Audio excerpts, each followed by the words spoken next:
एक घने जंगल के किनारे एक छोटी सी गुफा में मुनिया नाम की एक बिल्ली माँ रहती थी। उसके पास एक प्यारा सा नन्हा बच्चा था जिसका नाम था चिंटू।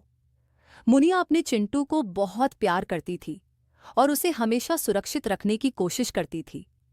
वह हर दिन जंगल में शिकार के लिए जाती और चिंटू को गुफा में अकेला छोड़ने से पहले उसे समझाती, चिंटू, जब तक मैं वापस न आऊं तुम गुफा से बाहर मत निकलना। जंगल में कई खतरे हैं। चिंटू एक जिज्ञासु बच्चा था। उसे गुफा में बैठे रहना बोरिंग लगता था। एक दिन जब मुनिया शिकार के लिए गई, चिंटू ने सोचा, माँ हर दिन बाहर जाती है और मजे करती है, मैं भी तो देखूं कि जंगल में क्या क्या है। उसने गुफा से बाहर झांका और रंग बिरंगे तितलियों को उड़ते देखा। वह उनके पीछे पीछे दौड़ने लगा। थोड़ी दूर जाने पर उसे एक छोटा सा तालाब दिखा। तालाब में मछलियां तैर रही थीं।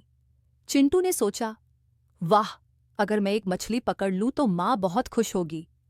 वह तालाब के किनारे गया और पंजा बढ़ाकर मछली पकड़ने की कोशिश करने लगा। तभी अचानक एक बड़ा सांप पानी से बाहर निकला। चिंटू डर के मारे पीछे हट गया और चीखने लगा, माँ, बचाओ! उधर मुनिया शिकार से लौट रही थी। उसने चिंटू की आवाज सुनी और तेजी से दौड़कर तालाब की ओर पहुंची। सांप को देखते ही उसने अपनी तेज नाखूनों से उस पर हमला कर दिया। सांप डरकर भाग गया।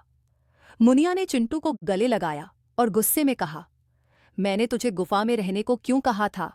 जंगल में हर कदम पर खतरा है। चिंटू रोते हुए बोला, माँ, मुझे माफ कर दो। मैं बस तितलियों और मछलियों को देखना चाहता था। मुनिया का गुस्सा प्यार में बदल गया। उसने चिंटू को समझाया, बेटा, जिज्ञासा अच्छी बात है, लेकिन अपनी सुरक्षा का ध्यान रखना भी जरूरी है। जब तुम बड़े हो जाओगे, मैं तुम्हें जंगल की हर चीज दिखाऊंगी। अभी तुम मेरी बात मानो। उस दिन से चिंटू ने मुनिया की हर बात मानी। वह समझ गया कि माँ का प्यार और उसकी सलाह उसके लिए कितनी कीमती है। मुनिया भी हर शाम चिंटू को जंगल की कहानियां सुनाती ताकि उसकी जिज्ञासा शांत हो और वह सुरक्षित रहे। नैतिकता, माँ की बात मानना और अपनी सुरक्षा का ध्यान रखना हमेशा जरूरी होता है।